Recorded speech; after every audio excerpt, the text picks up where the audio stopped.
What's up, Infected, and welcome to the Quarantine. I have Dave here from Wargames. He's the owner and designer of Drop Zone Commander, and what was the other one? Drop Fleet Commander, the other one, the spaceship game.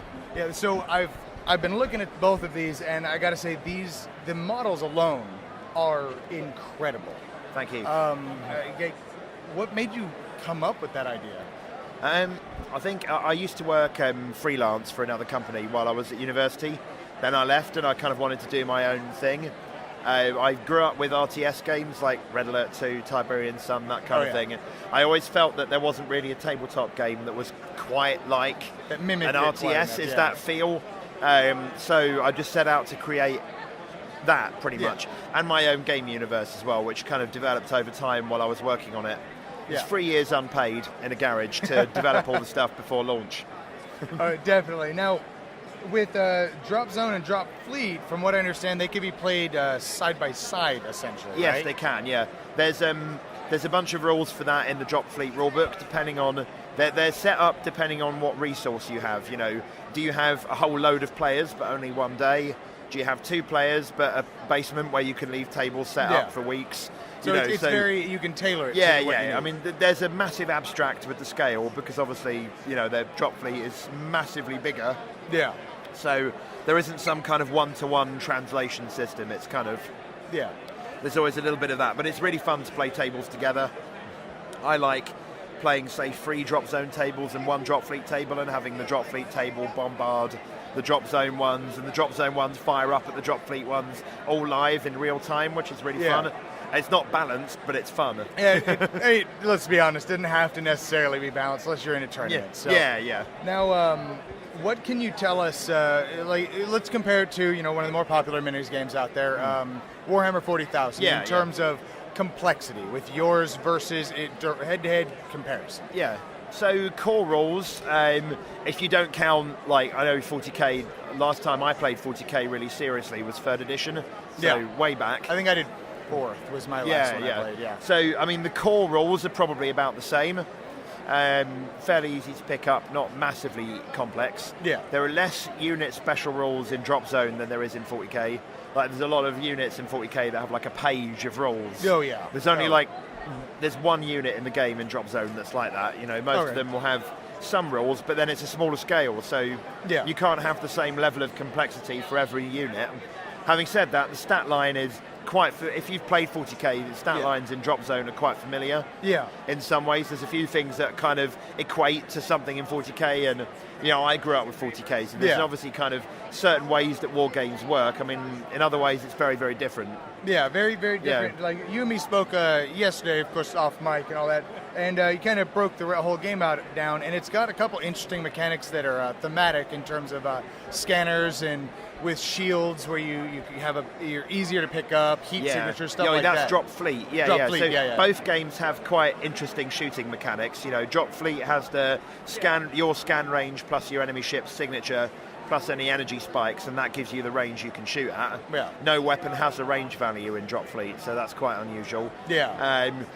But Drop Zone has the no countermeasures mechanic, so most weapons have a range that's kind of realistic, on a 10 mil table, like 48 inches, infinite a lot of the time. Yeah. But if the target has countermeasures, then that range goes down to the weapon's range countered, which is based on how fast the projectile is.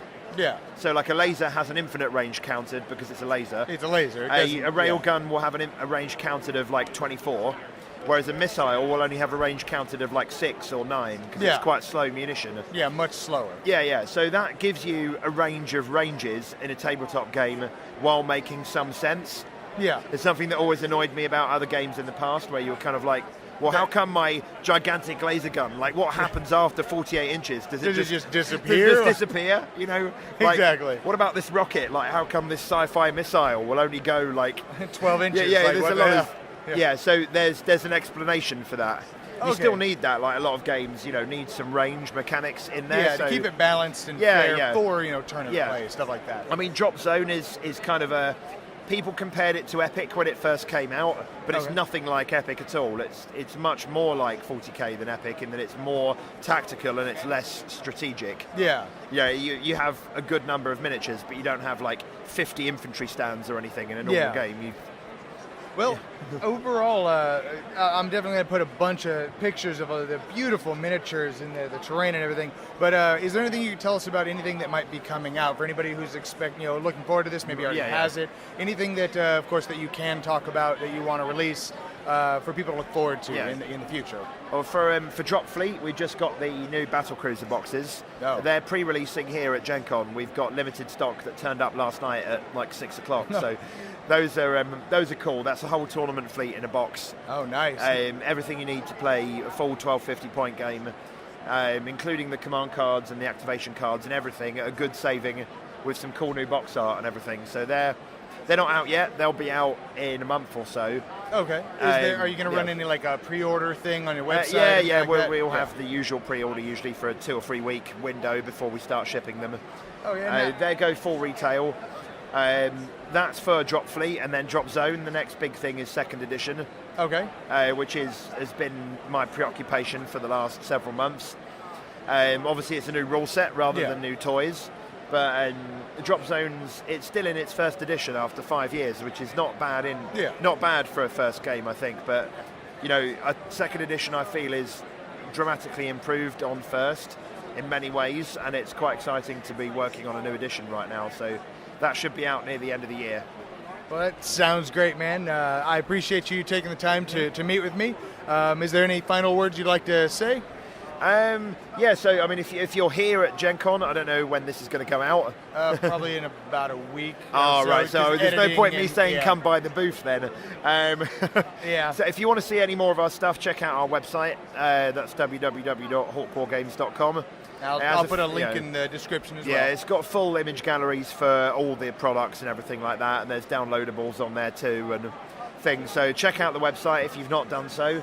So that's probably best there. Keep an eye out for second edition and news for that, because that's the big release this Christmas. So before we end, Gen Con 50, right? A historic event in terms of board gaming.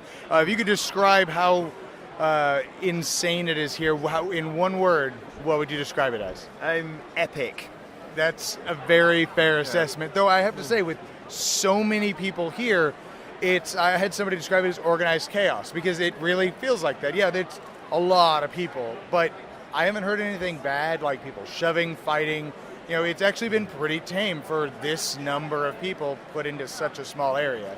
Yeah. I mean, it's this is my 5th Gen Con now. Oh. And the Lucas Oil Stadium being in there as well this time, it's more area to spread the extra bodies out. So it's felt busier for us. It's been a record Gen Con for us so far, which is really cool. But we felt more consistently busy than in previous years, but it's manageable. It's cool. I like Gen Con more every year that I come here. It used to be quite tough. First couple of years, it's quite an unfriendly show for a new exhibitor. Oh, and this is my first time here, and it's overwhelming for me. So, the biggest thing I've ever been to. Yeah, no, it is pretty epic, and the only thing in Europe really like it is UK Games Expo, which is big and growing, but it's nowhere near this big yet. And Spiel, obviously, which is huge, but Spiel is different. It doesn't feel like Gen Con. It's not quite the same thing. It's definitely its own monster. So it's European. There's beers on the booth from like lunchtime. And I think I know where I'm booking my next trip. Yeah, it's a bit more chilled.